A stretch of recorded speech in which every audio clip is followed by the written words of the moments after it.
ವಿಧಾನಸೌಧಕ್ಕೆ ಆಗಮಿಸಿದ್ದಾರೆ ಶಾಸಕ ಬಸನಗೌಡ ದದ್ದಲ್. ವಾಲ್ಮೀಕಿ ಅಭಿವೃದ್ಧಿ ಮಂಡಳಿ ಬ್ರಹ್ಮಾಂಡ ಭ್ರಷ್ಟಾಚಾರ ಪ್ರಕರಣದಲ್ಲಿ ದದ್ದಲ್ ಎಲ್ಲಿದ್ದಾರೆ ಅಂತಕ್ಕಂಥ ಹುಡುಕಾಟ ನಡೀತಾ ಇತ್ತು.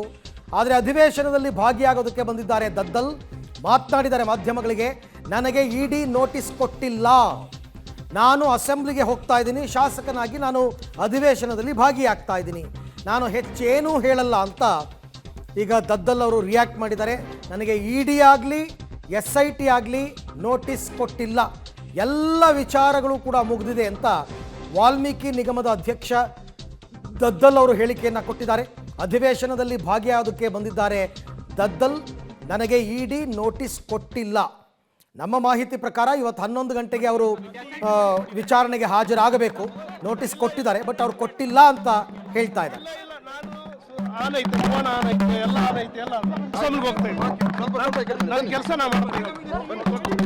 ನೀವೇ ನೋಡ್ತಾ ಇದ್ರಲ್ಲ, ನೀವು ನೋಡ್ತಾ ಇದ್ರೆ ಇಲ್ಲ ಇಲ್ಲ ನೀವು ನೋಡ್ತಾ ಇದ್ರೆ ಅಸೆಂಬ್ಲಿಗೆ ಹೋಗ್ತಾ ಇದ್ದೀರಾ? ಇಲ್ಲ ಇಲ್ಲ ಇಲ್ಲ SIT ನೋಟಿಸ್ ಕೊಟ್ಟಿದೆ. ಇಲ್ಲ ಇಲ್ಲ ಇಲ್ಲ ಇಲ್ಲ ಎಲ್ಲ ಐತೆ ಎಲ್ಲ ನಾನು ಅಸೆಂಬ್ಲಿಗೆ ಹೋಗ್ತಾ ಇದ್ದೀನಿ. ರಾಮ್ ಸಾಕು ನೋಡ್ತಾ ಇದ್ರಲ್ಲ, ನೀವು ನೋಡ್ತಾ ಇದ್ರೆ ಅಸೆಂಬ್ಲಿಗೆ ಹೋಗ್ತಾ ಇದ್ದೀರಾ? ಇಲ್ಲ ಇಲ್ಲ ಇಲ್ಲ SIT ನೋಟಿಸ್ ಕೊಟ್ಟಿದೆ. ಇಲ್ಲ ಇಲ್ಲ ಇಲ್ಲ ಇಲ್ಲ ಎಲ್ಲ ಐತೆ ಎಲ್ಲ ನಾನು ಅಸೆಂಬ್ಲಿಗೆ ಹೋಗ್ತಾ ಇದ್ದೀನಿ. ರಾಮ್ ಸಾಕು ನೋಡ್ತಾ ಇದ್ರಲ್ಲ, ನೀವು ನೋಡ್ತಾ ಇದ್ರೆ ಅಸೆಂಬ್ಲಿಗೆ ಹೋಗ್ತಾ ಇದ್ದೀರಾ? ಇಲ್ಲ ಇಲ್ಲ ಇಲ್ಲ SIT ನೋಟಿಸ್ ಕೊಟ್ಟಿದೆ. ಇಲ್ಲ ಇಲ್ಲ ಇಲ್ಲ ಇಲ್ಲ ಎಲ್ಲ ಐತೆ ಎಲ್ಲ ನಾನು ಅಸೆಂಬ್ಲಿಗೆ ಹೋಗ್ತಾ ಇದ್ದೀನಿ. ನೋಡ್ತಾ ಇದ್ರಲ್ಲ, ನೀವು ನೋಡ್ತಾ ಇದ್ರೆ ಅಸೆಂಬ್ಲಿಗೆ ಹೋಗ್ತಾ ಇದ್ದೀರಾ? ಇಲ್ಲ ಇಲ್ಲ ಇಲ್ಲ SIT ನೋಟಿಸ್ ಕೊಟ್ಟಿದೆ. ಇಲ್ಲ ಇಲ್ಲ ಇಲ್ಲ ಇಲ್ಲ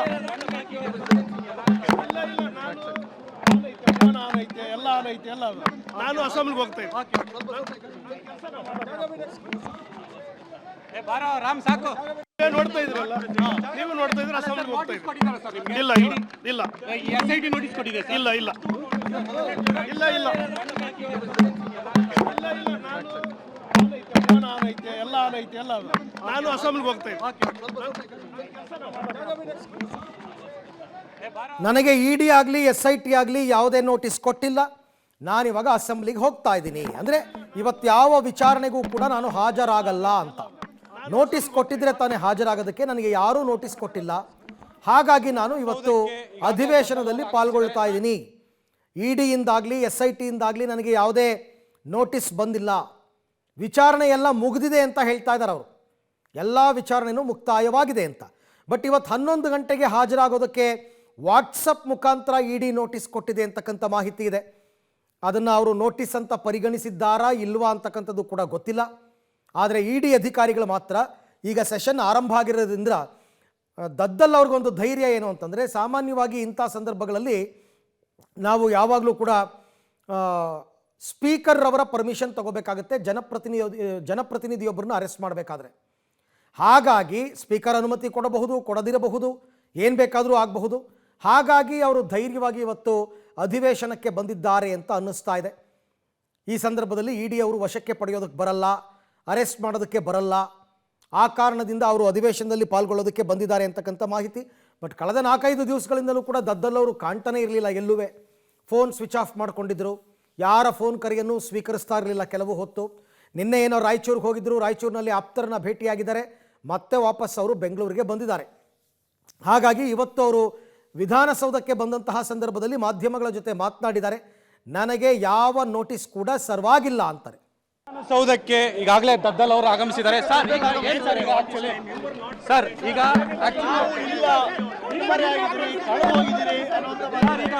ನೀವೇ ನೋಡ್ತಾ ಇದ್ರಲ್ಲ, ನೀವು ನೋಡ್ತಾ ಇದ್ರೆ ಅಸೆಂಬ್ಲಿಗೆ ಹೋಗ್ತಾ ಇದ್ದೀರಾ? ಇಲ್ಲ ಇಲ್ಲ ಇಲ್ಲ SIT ನೋಟಿಸ್ ಕೊಟ್ಟಿದೆ. ಇಲ್ಲ ಇಲ್ಲ ಇಲ್ಲ ಇಲ್ಲ ಎಲ್ಲ ಐತೆ ಎಲ್ಲ ನಾನು ಅಸೆಂಬ್ಲಿಗೆ ಹೋಗ್ತಾ ಇದ್ದೀನಿ. ಈ ಬಗ್ಗೆ ಮತ್ತಷ್ಟು ಮಾಹಿತಿ ನನ್ನ ಕೊಲೀಗ ರವೀಶ್ ಅವರಿಂದ ಪಡೆಯೋಣ. ರವೀಶ್, ಒಂದು ಮಾಹಿತಿಯ ಪ್ರಕಾರ ಇಡಿ ಅಧಿಕಾರಿಗಳು 11 ಗಂಟೆಗೆ ಹಾಜರಾಗಬೇಕು ಅಂತ ನೋಟಿಸ್ ಕೊಟ್ಟಿದ್ದಾರೆ ಅಂತ ಇದೆ. ಬಟ್ ದದ್ದಲ್ ಅವರು ನನಗೆ ಯಾವ ನೋಟಿಸು ಕೂಡ ಬಂದಿಲ್ಲ ಅಂತ ಹೇಳ್ತಾ ಇದ್ದಾರೆ. ಅಂದರೆ ಅಧಿವೇಶನ ನಡೆಯೋ ಸಂದರ್ಭದಲ್ಲಿ ಜನಪ್ರತಿನಿಧಿಯೊಬ್ಬರ ವಶಕ್ಕೆ ಪಡೆಯೋದಕ್ಕೆ ಬರಲ್ಲ ಅನ್ನೋ ರೀತಿಯಲ್ಲಿ ಏನಾದರೂ ಮಾತನಾಡಿರೋದಾ ಹೇಗೆ ಅಂತ? ಅನುಮತಿಯನ್ನ ಕೇಳಲೇಬೇಕು ಅನ್ನೋ ಯಾವುದ್ರ ಬಗ್ಗೆ ಕೂಡ ಯಾವುದೇ ರೂಲ್ಸ್ ಅಲ್ಲೂ ಇಲ್ಲ ಅನ್ನೋದ್ರ ಬಗ್ಗೆ ಕೂಡ ಸ್ಪಷ್ಟಪಡಿಸಿದ್ದಾರೆ. ಆದ್ರೆ ಸ್ಪೀಕರ್ ಅವರ ಗಮನಕ್ಕೆ ತರಬೇಕು ಅನ್ನೋದನ್ನು ಕೂಡ ಸ್ಪಷ್ಟಪಡಿಸಿರ್ತಕ್ಕಂಥದ್ದು ಅಧಿವೇಶನ ನಡೆಯುವಂತ ಸಂದರ್ಭದಲ್ಲಿ. ಯಾಕೆಂದ್ರೆ 3-4 ದಿನಗಳಿಂದಲೂ ಕೂಡ ಈ ಒಂದು ದದ್ದಲ್ ಅವರ ವಿಚಾರವಾಗಿ ಸಾಕಷ್ಟು ಒಂದು ರೀತಿಯಲ್ಲಿ ಗದ್ದಲ ಉಂಟಾಗಿತ್ತು. ಜೊತೆಗೆ ನಿನ್ನೆ ಮೊನ್ನೆಯಿಂದನೂ ಕೂಡ ದದ್ದಲ್ ಅವರು ನಾಪತ್ತೆ ಆಗಿದ್ದಾರೆ ಅನ್ನೋ ಮಾತುಗಳು ಕೂಡ ಕೇಳಿ ಬರ್ತಾ ಇತ್ತು. ಮತ್ತೆ ನೆನೆಯೂ ಕೂಡ ಎಲ್ಲೂ ಕೂಡ ಕಾಣಿಸ್ಕೊಂಡಿರಲಿಲ್ಲ. ಹಾಗಾಗಿ ಈಗ ಏಕಾಏಕಿಯಾಗಿ ದಿಢೀರಾಗಿ ದದ್ದಲ್ ಅವರು ನೇರವಾಗಿ ವಿಧಾನಸೌಧಕ್ಕೆ ಆಗಮಿಸಿದಂತಹ ಸಂದರ್ಭದಲ್ಲಿ ನಾನೇನು ಜಾಸ್ತಿ ಮಾತಾಡೋದಿಲ್ಲ, ಹೆಚ್ಚೇನು ಹೇಳೋದಿಲ್ಲ, ಜೊತೆಗೆ ನನಗೆ ಈ ಇಡಿ ಆಗಲಿ SIT ಆಗಲಿ ನೋಟಿಸ್ ಕೊಟ್ಟಿಲ್ಲ, ನಾನು ಅಧಿವೇಶನಕ್ಕೆ ಹಾಜರಾಗೋದಕ್ಕೆ ಬಂದಿದ್ದೇನೆ ಅಷ್ಟೇ, ವಿಚಾರಣೆ ಎಲ್ಲ ಮುಗಿದಿದೆ, ಇಷ್ಟೇ ಮಾತುಗಳನ್ನು ಕೂಡ ದದ್ದಲ್ ಅವರು ಕೂಡ ಹೇಳಿರ್ತಕ್ಕಂಥದ್ದು. ಏನೇ ಪ್ರಶ್ನೆಗಳನ್ನ ಕೇಳಿದ್ರು ಕೂಡ ದದ್ದಲ್ ಅವರು ಈ ಸಂದರ್ಭದಲ್ಲಿ ಉತ್ತರವನ್ನ ಕೊಡಲಿಲ್ಲ. ನಾನು ಅಸೆಂಬ್ಲಿಗೆ ಬಂದಿದ್ದೇನೆ, ಅಸೆಂಬ್ಲಿ ಅಟೆಂಡ್ ಮಾಡ್ತೇನೆ ಅನ್ನೋ ಮಾತುಗಳನ್ನಷ್ಟೇ ಹೇಳಿರ್ತಕ್ಕಂಥದ್ದು. ಅಂದ್ರೆ ಇಲ್ಲಿ ತನಕವೂ ಕೂಡ ಅಂದ್ರೆ ನಿನ್ನೆ ಮೊನ್ನೆಯಿಂದನೂ ಕೂಡ ದದ್ದಲ್ ಅವರು ಎಲ್ಲೋ ಒಂದ್ ಕಡೆ ಈ ಒಂದು ವಿಚಾರವಾಗಿ ಬಾಯಿ ಬಿಡಬಹುದು, ಜೊತೆಗೆ ಕೆಲ ಮಾಹಿತಿಗಳನ್ನು ಹಂಚ್ಕೊಳ್ಬಹುದು ಅಂತ ಕೂಡ ಹೇಳಲಾಗ್ತಾ ಇತ್ತು. ಜೊತೆಗೆ ನಿನ್ನೆ ವಶಕ್ಕೆ ತೆಗೆದುಕೊಂಡಿದ್ದಾರೆ, ಅರೆಸ್ಟ್ ಆಗ್ಬಿಟ್ಟಿದ್ದಾರೆ ಅಂತ ಕೂಡ ಹೇಳಲಾಗ್ತಾ ಇತ್ತು. ಆದ್ರೆ ಕಡೆ ಪಕ್ಷ ಎಲ್ಲ ಒಂದ್ ಕಡೆ ದದ್ದಲ್ ಅವರು ನಾಪತ್ತೆ ಆಗದೆ ಇಲ್ಲದ್ರು ಕೂಡ ಕಾಣಿಸ್ಕೋಬಹುದು ಅಂತ ಕೂಡ ಹೇಳಲಾಗ್ತಾ ಇತ್ತು. ಯಾವುದೂ ಕೂಡ ಆಗಿರ್ಲಿಲ್ಲ. ಹಾಗಾಗಿ ಸೀದಾ ನೇರವಾಗಿ ಅವರು ಈಗಾಗಲೇ ವಿಧಾನಸಭೆ ಅಧಿವೇಶನಕ್ಕೆ ಹಾಜರಾಗಿದ್ದಾರೆ. ಹಾಗಾಗಿ ಇಡಿ ಏನಾದ್ರೂ ನೋಟಿಸ್ ಅನ್ನ ಕೊಟ್ಟಂತ ಸಂದರ್ಭದಲ್ಲಿ ಅವ್ರನ್ನ ಬಂಧನ ಮಾಡಬೇಕಾದ್ರೆ ಸ್ಪೀಕರ್ ಅವರಿಗೆ ಒಂದು ಮಾಹಿತಿಯನ್ನ ಕೊಡಬೇಕಾಗತ್ತೆ. ಮಾಹಿತಿಯನ್ನ ಕೊಟ್ಟು ಅವರನ್ನ ವಿಚಾರಣೆ ಮತ್ತು ಬಂಧನವನ್ನು ಕೂಡ ಮಾಡುವಂತ ಪ್ರಕ್ರಿಯೆಗಳು ಕೂಡ ಮುಂದುವರಿಯುತ್ತೆ. ಹಾಗಾಗಿ ಅದನ್ನ ಕೊಟ್ಟಿಲ್ಲ ಅಂತ ದದ್ದಲ್ ಅವರೇ ಸ್ಪಷ್ಟಪಡಿಸಿರ್ತಕ್ಕಂಥದ್ದು. ಹಾಗಾಗಿ ಮುಂದಿನ ವಿಚಾರಣೆ ಹೇಗೆ ನಡೆಯುತ್ತೆ ಕಾದ್ ನೋಡ್ಬೇಕು ಅರವಿಂದ್. ಓಕೆ, ಅಂದ್ರೆ ಅಲ್ಲಿಗೆ ಇವತ್ತು ವಿಚಾರಣೆಗೆ ಹಾಜರಾಗೋದು ಆ ಥರದ್ದು ಯಾವುದೇ ಲೆಕ್ಕಾಚಾರ ದದ್ದಲ್ ಅವರಿಗೆ ಇಲ್ಲ. ಪ್ರಮುಖವಾಗಿ ದದ್ದಲ್ ಅವರ ಹೇಳಿಕೆಯನ್ನು ಗಮನಿಸಿದಂಥ ಸಂದರ್ಭದಲ್ಲಿ ಇಲ್ಲಿ ತನಕವೂ ಕೂಡ ನನಗೆ ಅಂದ್ರೆ ಈಗ ಮತ್ತೆ ಬರೋದಕ್ಕೆ ಇಡಿ ಆಗಲಿ ನೋಟಿಸ್ ಕೊಟ್ಟಿಲ್ಲ, ಮತ್ತೆ SIT ಕೂಡ ನೋಟಿಸ್ ಕೊಟ್ಟಿಲ್ಲ ಅಂತ ಕೂಡ ಸ್ಪಷ್ಟಪಡಿಸಿದ್ದಾರೆ ಅವರು ಕೇಳುವಂತ ಪ್ರಶ್ನೆಗೆ. ಜೊತೆಗೆ ಅವರು ಅಸೆಂಬ್ಲಿಗೆ ಬಂದಿದ್ದೇನೆ ಅಷ್ಟೇ, ಅಸೆಂಬ್ಲಿ ಅಟೆಂಡ್ ಆಗ್ತಾ ಇದ್ದೇನೆ ಅನ್ನೋ ಮಾತುಗಳನ್ನಷ್ಟೇ ಹೇಳಿದ್ದಾರೆ. ಹಾಗಾಗಿ ನೋಟಿಸ್ ಬಗ್ಗೆ ಸ್ಪಷ್ಟಪಡಿಸಬೇಕಾಗಿರ್ತಕ್ಕಂಥದ್ದು ಇಡಿ ಅಥವಾ SIT, ಅವರು ಯಾವುದೇ ರೀತಿಯ ಸ್ಪಷ್ಟನೆಯನ್ನು ಕೊಡೋದಿಲ್ಲ. ಹಾಗಾಗಿ ದದ್ದಲ್ ಅವರ ನಡೆ ಏನೋ ಕೂಡ ಕಾದ್ ನೋಡ್ಬೇಕಾಗತ್ತೆ. ಅಂದ್ರೆ ಬೆಳಿಗ್ಗೆಯಿಂದ ಸಂಜೆ ತನಕವೂ ಕೂಡ ಅಸೆಂಬ್ಲಿ ಅಟೆಂಡ್ ಮಾಡಿ ಅಸೆಂಬ್ಲಿಯಲ್ಲೇ ಇರ್ತಾರೋ ಅಥವಾ ಮಧ್ಯದಲ್ಲಿ ಎಲ್ಲ ಏನಾದರೂ ಆ ಒಂದು ಇಡಿ ಅಥವಾ SIT ನೋಟಿಸ್ ಕೊಟ್ಟಿದ್ರೆ ಅಲ್ಲಿಗೆ ವಿಚಾರಣೆಗೆ ಹಾಜರಾಗ್ತಾರೋ ಕೂಡ ಕಾದ್ ನೋಡ್ಬೇಕಾಗತ್ತೆ. ಹಾಗಾಗಿ ಸ್ಪೀಕರ್ ಅವರು ಈಗಾಗಲೇ ಸ್ಪಷ್ಟಪಡಿಸಿದ್ದಾರೆ, ಅವರ ಗಮನಕ್ಕೆ ತರಬೇಕಾಗತ್ತೆ ಅಂತ. ಅಂದ್ರೆ ಅವರನ್ನ ಅರೆಸ್ಟ್ ಅಥವಾ ವಶಕ್ಕೆ ತೆಗೆದುಕೊಳ್ಬೇಕಾದ್ರೆ ಅನುಮತಿಯನ್ನು ಪಡಿಬೇಕು ಅಂತಿಲ್ಲ, ಆದ್ರೆ ಗಮನಕ್ಕೆ ತರಬೇಕು ಅಂತ ಇದೆ. ಅದನ್ನ ಯಾವ ರೀತಿ ಮಾಡ್ತಾರೆ ಕಾದ್ ನೋಡ್ಬೇಕು ಅರವಿಂದ್. ಹಾಗೆ ಸಂಪರ್ಕದಲ್ಲಿರಿ ರವೀಶ್, ನಿಮ್ಮ ಜೊತೆ ಮತ್ತೆ ಮಾತನಾಡ್ತೀನಿ. ಸದ್ಯಕ್ಕಂತೂ ಯಾವುದೇ ವಿಚಾರಣೆ ಇಲ್ಲ. ಈಗ CM ಭೇಟಿಯಾಗಿದ್ದಾರೆ ದದ್ದಲ್ ಅಂತಕ್ಕಂಥ ಮತ್ತೊಂದು ಮಾಹಿತಿ ಬರ್ತಾ ಇದೆ. ವಿಧಾನಸಭೆಯ ಆಡಳಿತ ಪಕ್ಷದ CM ಕೊಠಡಿಯಲ್ಲಿ ಮುಖ್ಯಮಂತ್ರಿಗಳನ್ನು ಭೇಟಿ ಮಾಡಿದ್ದಾರೆ.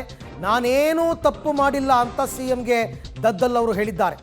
ಸೊ ವಿಧಾನಸೌಧಕ್ಕೆ ಆಗಮಿಸಿದಂತಹ ಸಂದರ್ಭದಲ್ಲಿ ಬಸನಗೌಡ ದದ್ದಲ್ ನೇರವಾಗಿ ಮುಖ್ಯಮಂತ್ರಿಗಳನ್ನು ಹೋಗಿ ಭೇಟಿಯಾಗಿದ್ದಾರೆ ಅವರ ಕೊಠಡಿಯಲ್ಲಿ. ಭೇಟಿಯಾದಂತಹ ಸಂದರ್ಭದಲ್ಲಿ ನಾನೇನೂ ತಪ್ಪು ಮಾಡಿಲ್ಲ ಸರ್, ನನಗೂ ಈ ಪ್ರಕರಣಕ್ಕೂ ಸಂಬಂಧ ಇಲ್ಲ ಅಂತ ಒಂದು ಸ್ಪಷ್ಟನೆಯನ್ನು ಕೊಡುವಂತಹ ಕೆಲಸವನ್ನು ಈಗ ದದ್ದಲ್ ಅವರು ಮಾಡಿದ್ದಾರೆ. ಮಾಧ್ಯಮಗಳ ಜೊತೆ ಮಾತನಾಡಿದ ಬಳಿಕ ಅವರು ಮುಖ್ಯಮಂತ್ರಿಗಳನ್ನು ಭೇಟಿಯಾಗಿದ್ದಾರೆ. ಈ ಬಗ್ಗೆ ಕೂಡ ಮತ್ತಷ್ಟು ಮಾಹಿತಿ ನನ್ನ ಕೊಲೀಗ್ ರವೀಶ್ ಅವರಿಂದ ಪಡ್ಕೋತೀನಿ. ರವೀಶ್, ಈಗ ಮುಖ್ಯಮಂತ್ರಿಗಳಿಂದ ಏನಾದರೂ ಅವರಿಗೆ ಇವರೇನೋ ಹೇಳ್ಕೊಂಡಿದ್ದಾರೆ, ನಂದೇನೋ ಪಾತ್ರ ಇಲ್ಲ, ನನಗೂ ಇದಕ್ಕೂ ಸಂಬಂಧ ಇಲ್ಲ ಅಂತ. ಮುಖ್ಯಮಂತ್ರಿಗಳು ಏನು ರಿಯಾಕ್ಟ್ ಮಾಡಿದ್ದಾರೆ ಈ ಪ್ರಕರಣದಲ್ಲಿ? ಅರವಿಂದ್, ಖಂಡಿತವಾಗಿ ಕೂಡ ಈ ಒಂದು ನಾಗೇಂದ್ರ ಅವರ ವಿಚಾರ ಆಗಿರ್ಬೋದು, ದದ್ದಲ್ ಅವರ ವಿಚಾರವಾಗಿರ್ಬೋದು ನೇರವಾಗಿ ಸಮರ್ಥನೆ ಮಾಡ್ಕೊಳ್ಬಾರ್ದು ಅಂತ ಈಗಾಗಲೇ ಕಾಂಗ್ರೆಸ್ನ ಪಾರ್ಟಿ ಮತ್ತೆ ಮುಖ್ಯಮಂತ್ರಿ DCM ಕೂಡ ಡಿಸೈಡ್ ಮಾಡಿದ್ದಾರೆ. ಹಾಗಾಗಿ ಯಾವುದನ್ನು ಕೂಡ ಸಮರ್ಥನೆ ಮಾಡ್ಕೊಳ್ಳೋದಿಲ್ಲ. ಆದರೆ ಈಗಾಗಲೇ 2 ವಿಚಾರಣೆಗಳು ಕೂಡ ನಡೆದಿದೆ. ಅಂದ್ರೆ SIT ವಿಚಾರಣೆಯಲ್ಲೂ ಕೂಡ ದದ್ದಲ್ ಅವರು ಹಾಜರಾಗಿದ್ದಾರೆ, ಮತ್ತೆ ಇಡಿ ವಿಚಾರಣೆಯೂ ಕೂಡ ಹಾಜರಾಗಿದ್ದಾರೆ, ಮತ್ತೆ ಇಡಿ ದಾಳಿಯೂ ಕೂಡ ಅವರು. ಹಾಗಾಗಿ ಅವರು ಏನೇ ಸಮರ್ಥನೆ ಕೊಡಬಹುದು, ಮುಂದಿನ ಪ್ರಕ್ರಿಯೆಗಳು ಹೇಗೆ ಅನ್ನೋದು ಕಾನೂನಿನ ಮೇಲೆ ಎಲ್ಲವೂ ಕೂಡ ನಿರ್ಧಾರ ಆಗುತ್ತೆ. ಯಾಕೆಂದ್ರೆ ಇಲ್ಲಿ ತನಕವೂ ಕೂಡ ದದ್ದಲ್ ಅವರು ಆ ಒಂದು ಸಮರ್ಥನೆಯನ್ನ ಮಾಡಿಕೊಳ್ಳುವ ಸ್ಥಿತಿಯಲ್ಲೂ ಕೂಡ ಕಾಂಗ್ರೆಸ್ ಇಲ್ಲ. ಇವತ್ತಿನಿಂದ ಅಧಿವೇಶನ ಆಗ್ತಾ ಇದೆ, ಯಾಕೆಂದ್ರೆ ವಿಪಕ್ಷಗಳ ವಿರೋಧಕ್ಕೆ ಗುರಿಯಾಗಬೇಕಾಗುತ್ತೆ ಅನ್ನೋ ಕಾರಣಕ್ಕೋಸ್ಕರ. ಬಟ್ ನೋಡೋಣ, ಕಾನೂನಿನ ವ್ಯಾಪ್ತಿಯಲ್ಲಿ SIT ಅವರಾಗಲಿ ಅಥವಾ ಇಡಿ ಅವರಾಗಲಿ ಕಾನೂನಾತ್ಮಕವಾಗಿ ಅವ್ರು ಏನು ಮಾಡಬೇಕು ಅದಕ್ಕೆ ನಾವು ಸಿದ್ಧರಿದ್ದೀವಿ. ನೋಟಿಸ್ ಕೊಟ್ಟು ವಿಚಾರಣೆ ಕರೀಲಿ ಅಂತೆಲ್ಲ ಮೊನ್ನೆ ಕೂಡ ಹೋಮ್ ಮಿನಿಸ್ಟ್ರು ಇದೇ ಮಾತನ್ನು ಆಡಿದ್ದಾರೆ. ನೋಟಿಸ್ ಕೊಟ್ಟರೆ ಅವರು ವಿಚಾರಣೆಗೆ ಹಾಜರಾಗ್ತಾರೆ ಅಂತ. ಅದರ ಪ್ರಕಾರನೇ ಇವಾಗ ನೋಟಿಸ್ ಕೊಟ್ಟಿದ್ದರೆ ಗೊತ್ತಿಲ್ಲ, ಯಾಕೆಂದರೆ ದದ್ದಲ್ ಅವ್ರು ಹೇಳೋ ಪ್ರಕಾರ ಇನ್ನೂ ನೋಟಿಸ್ ಕೊಟ್ಟಿಲ್ಲ ಅಂತ ಹೇಳ್ತಾ ಇದ್ದಾರೆ. ವಿಚಾರಣೆ ಎಲ್ಲ ಮುಗ್ದಿದೆ ಅಂತಲೂ ಹೇಳ್ತಾ ಇದ್ದಾರೆ. SIT ವಿಚಾರಣೆನೂ ಮುಗ್ದಿದೆ, ED ವಿಚಾರಣೆನೂ ಮುಗ್ದಿದೆ ಅಂತ ಹೇಳ್ತಾ ಇದ್ದಾರೆ.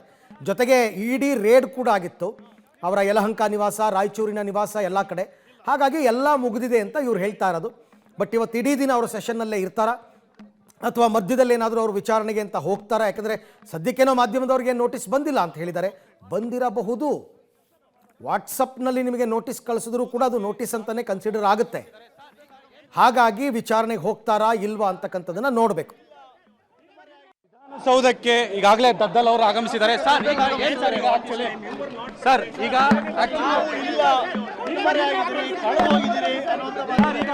ನೀವೇ ನೋಡ್ತಾ ಇದ್ರಲ್ಲ, ನೀವು ನೋಡ್ತಾ ಇದ್ರೆ ಅಸೆಂಬ್ಲಿಗೆ ಹೋಗ್ತಾ ಇದ್ದೀರಿ. ಇಲ್ಲ ಇಲ್ಲ SIT ನೋಟಿಸ್ ಕೊಟ್ಟಿದೆ. ಇಲ್ಲ ಇಲ್ಲ ಇಲ್ಲ ಇಲ್ಲ